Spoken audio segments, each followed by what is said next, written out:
Dr. Karen Boone. Welcome to Big 550 KTRS. Good morning. In terms of full disclosure, you are a sponsor to the show, but when I first met you, I was fascinated by what you do and said to you when we first met that I'd love to get you on and talk about it. So even though you are a sponsor, ear, nose, and throat is a pretty interesting subject overall. But first, let's get to what you've been talking about, which is this new procedure for people who suffer with sinus problems. First, how bad is St. Louis worse for sinuses than, say, somewhere else in the country? I would say so. I think that we see a tremendous number of patients from our community that suffer from sinus disease. I think it's due to multiple reasons. We have terrible allergies, as everyone knows, in St. Louis.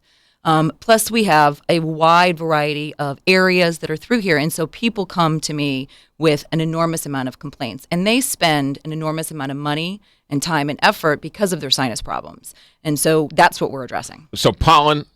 Absolutely. And the heat and humidity. Correct. Reasons why? Mm-hmm. What about overall health? If you're healthier, does it matter in terms of your sinus problems? There are certainly things that you can do from a behavior standpoint which would help your sinus disease. No smoking, obviously. Right. Smokers have a tremendous higher rate of sinus problems. Taking care of yourself, exercising, all of those things help with sinus disease. But even when you're doing everything right, you can still have problems. Gotcha. This balloon sinuplasty, which whoever named it needs to be fired. It is the worst name for a procedure. I agree. Is been around how long? Well, the procedure itself has been around for many years, but the development of how we're doing it now has only been around for a couple of years, and that specifically is that it is in-office procedure. Okay, so explain what balloon sinuplasty is. So it really is a dilation of the sinuses that's performed in the office. It's done under local anesthetic with no packing, no time off, and what happens is that I insert a small balloon into the opening of the sinus. That balloon is dilated, the balloon is removed, and the sinus opening is there permanently enlarged so that it drains properly. And it stays that way? Correct.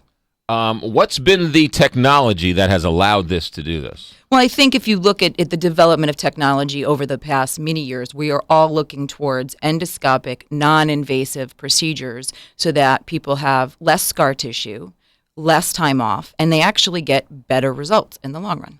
Is it kind of like a stent that they put into people's heart? It doesn't stay, though. So it's not a stent, for instance, that should stay, but it's that same idea that we open something and that it stays open. And then when people go home and they recover, which is a very short recovery time, their sinus problems go away? We actually just completed a study at Metro Sinus that is specifically our criteria and our data. And within 1 week, we saw a 65% reduction in symptoms within just a week. And that seems to stay and improves when you go at 6 months to 2 years. So within just that short period of time, if you just even look at symptoms, you have that much reduction in symptoms. So somebody who's been taking sinus medicine for weeks or years, what happens to that sinus medicine? The idea is to get off the sinus medicine, or if on occasion needed, as needed. But certainly the daily Sudafed, the daily medication is one of the things that we're looking to try to get off. You have said to me that daily doses of Sudafed isn't good for anybody, or long-term use isn't good for anybody. Absolutely. Which I know sort of gets into my pet peeve, which is this whole meth problem and Sudafed, and people complain to me that, oh my goodness, I need my Sudafed. In some instances, you can get off of Sudafed if you are eligible for this. Correct. That would be sort of the procedure. That's part of the idea. Yeah. What makes a good candidate? Because this isn't right for everybody. It is not. In fact, it's for a very specific group of patients, and really that's part of the evaluation that takes place. We have a full-service center that someone can come in, and we can do the entire evaluation and determine whether or not you would be a good candidate. Some of that depends upon symptoms. Some of it depends upon the physical characteristics of where the sinuses are draining, and then patient selection after that. Is it young? Is it? Can you get it if you're young or old? Or generally speaking, we don't do in-office balloon sinuplasty in children. That is something that that patient would go to the operating room, which I do. But generally speaking, young adults and then up. Yeah. If you have a sinus problem every once in a while, that's not for this either. It's the generally chronic. speaking, It's a chronic. Absolutely. It's a chronic sinus patient. Yeah. Also covered by most major insurance carriers. Yes. Which is good. So, yeah. How come when I lie down to go to bed, my sinuses fill up, but when I stand up, it goes away? That does have to do with gravity, and that there are these structures within the sinuses that will swell when gravity happens, and then it will deswell, if you would, when you stand back up again. That happens to all of us. But for those patients that actually notice it, then a lot of times that means there's something else going on. Like a cold or something? Yes, or a structural problem. Yeah. How come when I have a cold, one sinus is filled and the other one is completely empty? Well, that's because your sinuses probably don't drain properly. Maybe we should take a peek. When I have a cold, it seems to be that way. Right. A cold, when you have a virus or a cold, part of the process is that the lining to your sinuses swell.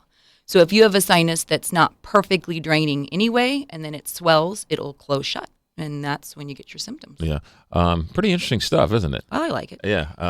How'd you get into being an ear, nose, and throat doctor? It's odd, isn't it? Yeah. Yes. Actually, my father was an ear, nose, and throat doctor in St. Charles County. Okay. And, I grew up seeing him happy and like what he did, and that's a pretty strong thing for a kid. Yeah. So. And the success rate in this procedure is pretty extraordinary, isn't it? It really is. I mean, if you just taking symptoms, I mean, this is not even me saying to the patient, you're better.